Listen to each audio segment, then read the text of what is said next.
Hi there guys, I'm Nikhil from GreedyTech, and in this video I'll be showing you the best features of the Samsung Galaxy A50. By the way guys, I've already made a dedicated video for the tips and tricks section where I'll be talking about many things which I won't be covering in this video. So definitely check out that video, link will be in the description. Now with that said, the first major change on this phone would be the in-display fingerprint scanner. Yes, this phone has an in-display fingerprint scanner just like all the latest flagships. And it kinda works. I mean, it works without any problem, it is pretty accurate, but it is kinda slow. It almost takes a second or two to unlock the phone. I hope Samsung could improve that with a software update. Now the next best thing about this phone would definitely be the display.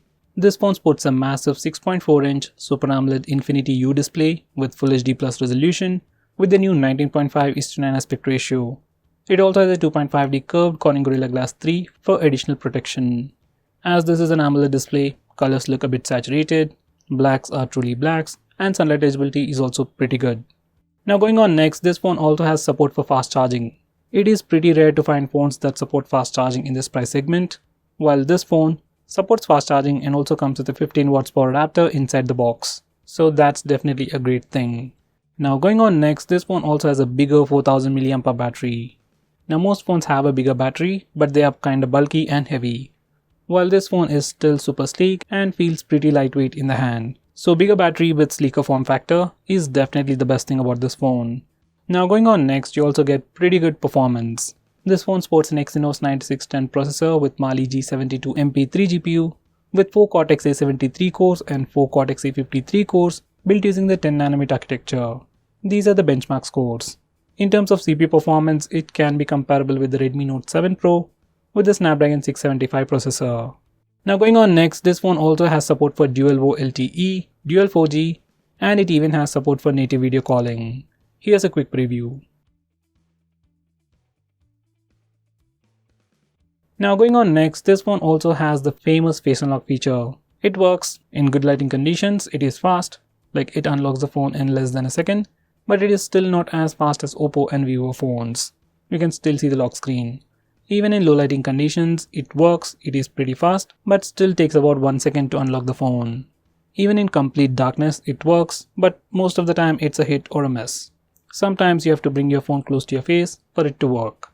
Now going on next, this phone also comes with pretty good cameras.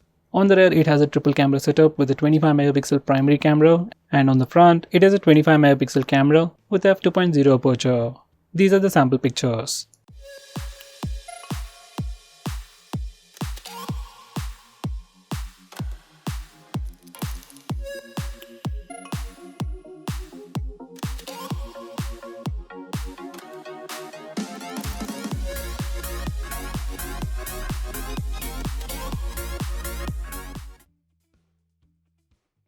Next, this phone also comes with a wide-angle camera on the rear.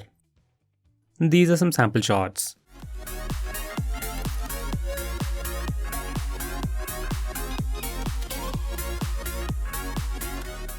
Next we have live focus mode. This is another fancy name for rear camera portrait mode on Samsung phones. Unlike on other phones, on this phone, you can actually change the amount of background blur effect you want before taking a picture, and even after taking a picture, you can change the background blur effect. Next we have portrait backdrop. Now once you take a portrait shot of a single person with sufficient depth, using this feature we can change the background to different textures. We can set it to crystal, pixel, time slice or crumbled. By the way guys, this feature doesn't work on all the portrait shots, there needs to be some conditions that need to be met. Next we have portrait dolly. Now once you take a portrait shot of a single person with sufficient depth, using this feature we can make the background move forward or backward, giving you a moving picture like effect. You can save this as a GIF or a video. Next we have spinning background. Now just like the name suggests, it will give you a spinning effect in the background of a portrait shot. You can also edit the intensity of the spin using the slider below. Next we have zoom background. Just like the spin effect, using this feature, you get a zoom effect. And once again you can change the intensity using the slider below. Next we have color point. Now once you enable this feature, subject is in color and the background is in black and white. You get a pretty cool looking effect. Even this feature works only on portrait shots, and there needs to be a sufficient distance between the subject and the background. Next we have live focus for selfie. Now this is another fancy name by Samsung for portrait selfie. Using this feature you can take portrait selfies, and on this phone you can also change the amount of background blur effect you want, before taking a picture. These are some sample shots.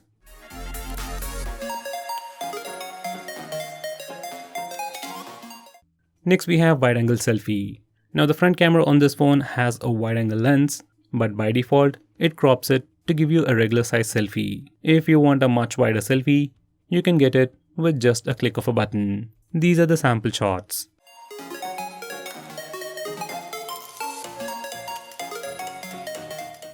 Next we have AR emoji, which is Samsung's version of Apple's Animoji. First you need to create AR emoji by taking a picture of yourself. Then you can customize it according to your preference. You can change the skin tone, hairstyle, beard style.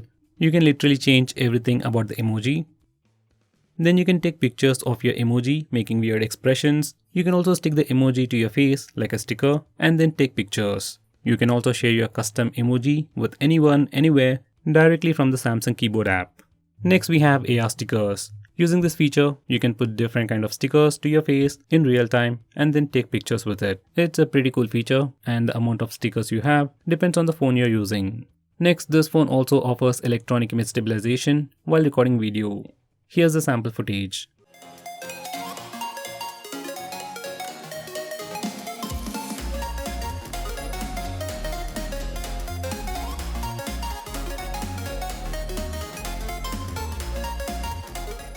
Next we have slow motion video recording, where we have more control over the duration.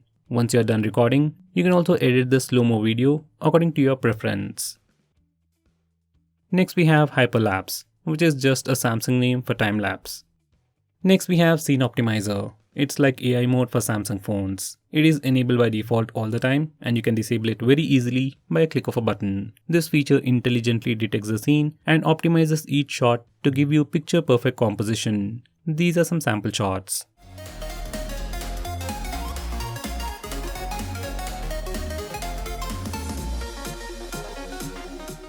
Next we have BIXBY Vision, which is just like Google Lens with some additional features. It can do a regular image search, it can extract text, it can search for products online, translate other languages, and has support for compatible apps like Amazon Assistant, Adobe Scan, and many more. This is a unique feature currently available only on the Samsung phones.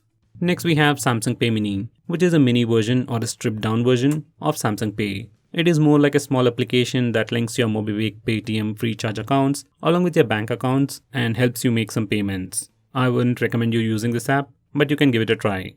Next we have always on display, and just like the name suggests, once you enable this feature, display of your phone is always on even when you lock your phone. It will display time, date and notification icons. You can keep it always on or turn it on only at a specific time. You can double tap the notification icon to open it, double tap on the clock to go through different face widgets. You can even control the music player from the always on display.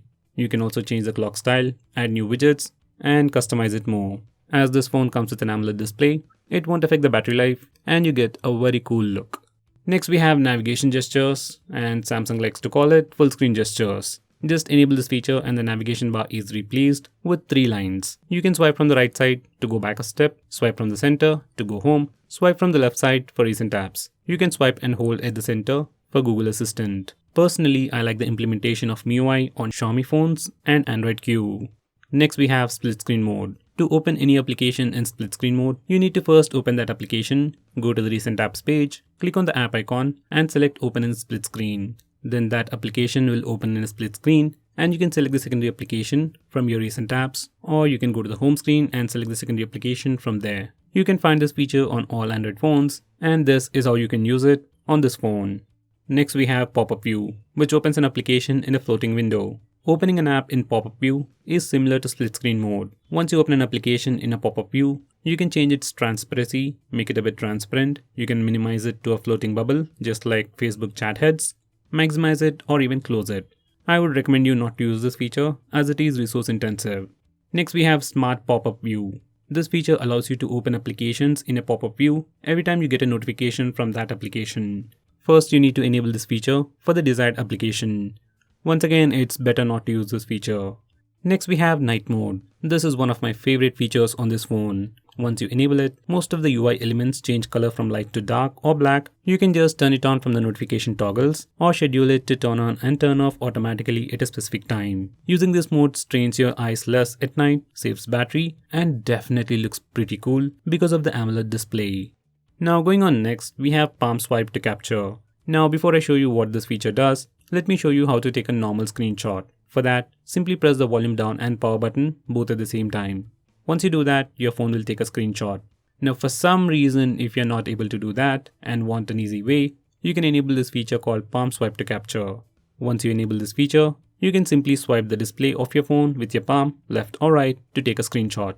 Sometimes it doesn't work, but most of the time, it works without any problems. Next we have Smart Alert. Once you enable this feature, every time you pick up your phone will vibrate if you have a missed call or a message. Next we have Easy Mute. Once you enable this feature, you can easily mute incoming calls or alarms by placing your hand on your phone or by turning your phone face down. Here's a quick preview. Hello. Next we have one-handed mode. Now once you enable this feature and swipe from the bottom left or right corner of the screen size will shrink, your phone will become much more usable with a single hand. Once you're in this mode, you can click the arrow button to switch the screen left side or right side and click in an empty area to go full screen. If you don't like the gesture, you can select the second option and click the home button 3 times to use the phone in one-handed mode. Next we have Accidental Touch Prevention, which is just a fancy name from Samsung for pocket mode. Once you enable this feature, it will prevent accidental touches in closed spaces like pockets and bags. Next we have Lift to Wake. Now this feature is self-explanatory. Once you enable this feature, you can simply lift your phone to wake it up. This can be quite useful if you're using face unlock feature. You just need to raise your phone, it'll see your face and then unlock your phone. Next we have Double Tap to Wake. Once again, even this feature is self-explanatory. You can double tap the screen to wake it up. So once you enable this feature, just lock your phone and double tap the screen. It wakes up the screen, and if you're using face unlock, once again it sees your face and unlocks the phone immediately. Next we have Smart Stay. Once you enable this feature, your phone's display will stay on as long as you're using it. This is a really useful feature for people who read a lot on your phone. Let's say you're reading an article or a book on your phone, then the display won't turn off at screen timeout. Next we have Digital Wellbeing. Now this is actually a feature from Google, so it should be on all the Android phones. Now this feature will record all your activity on your phone, like how long you're using your phone, which apps you're using a lot, and how many times you have opened a particular application. So this feature gives you all that information, and you can see which apps you open frequently and which apps you're addicted to. You can also restrict app usage by using this feature. Next we have Wind Down. Now this feature is built into the Digital Wellbeing application, but it has its own unique features. Now this feature Wind Down will help you sleep quickly at night. You can turn it on manually or schedule it to automatically turn on at a specific time. Once you set it up and it's turned on, it changes the screen to grayscale, that's black and white, and blocks notification. It can also turn on Do Not Disturb mode, so you won't be disturbed with annoying notifications. Next we have Flash Notifications. Once you enable this feature, every time you get a notification or a call, flashlight blinks to give you a visual indication. It's good when you need it, but it can be quite annoying.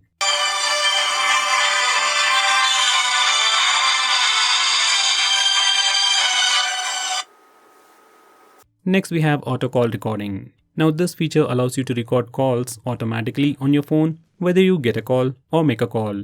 You can enable this feature from the phone dialer settings. Next we have Blue Light Filter. Now just like the name suggests, once you enable this feature, it puts a warm tint on the screen and filters the blue light, which is supposed to help you sleep better at night. We can also change the intensity of the filter using the slider. We can also schedule it to turn on and turn off automatically at a specific time. Now going on next, we have the option to change the font on this phone. Usually most Android phones don't give you this option, but on this phone, you can change the font. By default, you get 3 different fonts, and if you're not happy with them, you can download more from the Samsung store. Next we have Easy Mode. Now if this phone is going to be used by some elderly people, then you can enable Easy Mode for them. Now once you enable this feature, everything on your phone will be enlarged. All the app icons on the home screen and app drawer increase in size. Even the text size gets scaled up to make it more visible for elderly people. Next we have Game Launcher. Now once you enable this feature, it will create a folder called Game Launcher on your home screen, and you can keep all your games in that folder. Now from this interface, you can change your performance mode. You can set it to balanced, power saver, or even high performance. So once you set up your power profile, every time you open a game, your phone will automatically switch to that power profile. Besides that, we also get the option to mute sound for all games at once. Now that's not all. Once you open any game that's listed in the game launcher, you'll see extra buttons on the navigation bar. One button at the top to lock the screen and another button at the bottom for extra options. Once you click it, you get additional options for do not disturb mode, blocking calls, taking a screenshot, recording video, and a lot more crazy stuff like that. Now going on next, we have swipe to call or send message. Once you enable this feature in the default phone dialer application, you can simply swipe left or right on a contact or a call log to make a call or send a message. It's not a great feature, but a very nice shortcut that's available only on the Samsung phones. Next we have Dual Messenger, which is like dual apps for Samsung. Using this feature, you can have 2 Snapchat accounts, 2 Facebook accounts, or even 2 WhatsApp accounts on the same phone. Now this features might seem awesome, but it only works with few applications. Like if you want to use 2 Paytm accounts on the same phone, you can't do it using this feature. With that said, if you really want to do it, like if you want 2 Paytm accounts on the same Samsung phone, you can try using Secure Folder feature. Now going on next, we have caller ID and spam protection. In your default phone dialer, we have a feature called caller ID and spam protection, and it just does what it says. Every time you get a call from any unknown number, it tries to trace it, give you a name, and will try to intimate you if it is a spam call. I'll definitely recommend you to use this feature. Now the next best feature on this phone is the Secure Folder. Now this feature has a simple name called Secure Folder, but offers you a lot of things. For starters, you can hide files in it, you can create your secure notes, you can even drag and drop applications into this folder and use them as dual applications. And if you have any application with security as priority, like net banking applications, you can put all those applications in the Secure Folder and make them more secure. It is basically like a secure box inside your phone where you can hide files and keep applications safer. Now this is an awesome feature, but it is very resource intensive. So if you don't have a high-end Samsung phone, I will not recommend you to use this feature. Instead, try third-party applications. Now going on next, this phone also has Dolby ATMOS sound enhancement. You can enable it by using the toggles or by going to the sound settings. Once you enable it, you have different sound profiles like auto, movies, music and voice, and depending upon the sound profile, you will get different audio experience. Right now this feature is only available if you are using a headset. Now going on next, this phone even comes with Samsung themes, or just the themes. You literally have hundreds of themes to choose from, both free and paid, and you can completely change the look and feel of your phone. Starting from wallpapers to UI elements to app icons, it literally changes everything. Now going on next, we have maximum power saving mode. On previous Samsung phones, it was called as ultra power saving mode, and once you enable this feature, it will decrease the screen brightness, set speed limiter, restrict background network usage, limit the number of apps that you can use, and apply a dark theme. On the whole, it does all these things to improve the standby time of your phone. Now even in this mode, you can still use Wi-Fi, Bluetooth and mobile data and use some regular applications like YouTube, Facebook and even use the camera application. If you're on a very long journey, just enable this mode and you can have great battery life. Now going on next, we can also increase the touch sensitivity of the display. Now most of the time, if you add a screen guard or a tempered glass to your display, touch sensitivity might go down. In that case, you can use this feature. Next we have Kids mode. You can access it from the notification toggles. Now the first time you try to open it, it might try to download a brand new application, but once everything is set and done, this is the user interface that you get. Using parental controls, you can set daily playtime, you can also check out the daily usage of your kid, you can check out their complete activity, you can restrict the number of apps that they can use, contacts they can see, and music they can listen to. It completely transforms your phone into a brand new phone, which is safe for your kid to use. Now going on next, we have lock screen stories. If you want to see something interesting and useful information every time you see the lock screen, just enable this feature. Once done, every time you try to unlock the phone by going to the lock screen, you will see a different story. Next we have BIXBY routines. These are all automated tasks that can be configured to have the best user experience. For example, you can configure your phone such that it automatically turn off mobile data and turn on Wi-Fi once you reach your home or office and do stuff like that. It is just an automation application that is built into the phone. Next we have Wake Up BIXBY with the power button. Now once you enable this feature from the advanced settings, you can simply press and hold the power button to trigger BIXBY. Once it is triggered, you can ask your question and it will give you an answer. Unlike other phones, you need to press and hold the power button until you complete your question. Will it rain today? Now going on next, this phone also comes with a dedicated SD card slot. If the internal storage is not sufficient for you, you can always add in an SD card and expand the storage. It's not a big deal, but if you need extra storage, that dedicated SD card slot will come in handy. Now going on next, we can also reduce animations on this phone. Now for some reason, if you want to reduce animations and thereby reducing the CPU load, then you can do it on this phone by just disabling this toggle. Even if you reduce animations, there are still some animations going on, and for some reason if you want to completely remove animations, you can do it from the accessibility settings. Once you completely remove animations, personally I'll stick with animations even at a cost of performance and battery life.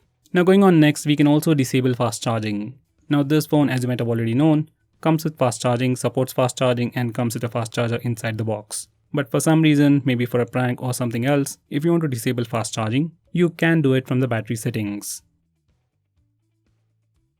Now going on next, this phone also has wideband L1 support. That means you can stream high definition videos from Netflix and Amazon Prime on this phone. This is kind of a big deal if you watch a lot of video content on your phone. So guys, that's pretty much it for this video. Thanks for watching. If I missed out on anything important, do let me know by commenting below this video, and definitely check out my video on the tips and tricks section where I'll be talking about many things which I didn't cover in this video.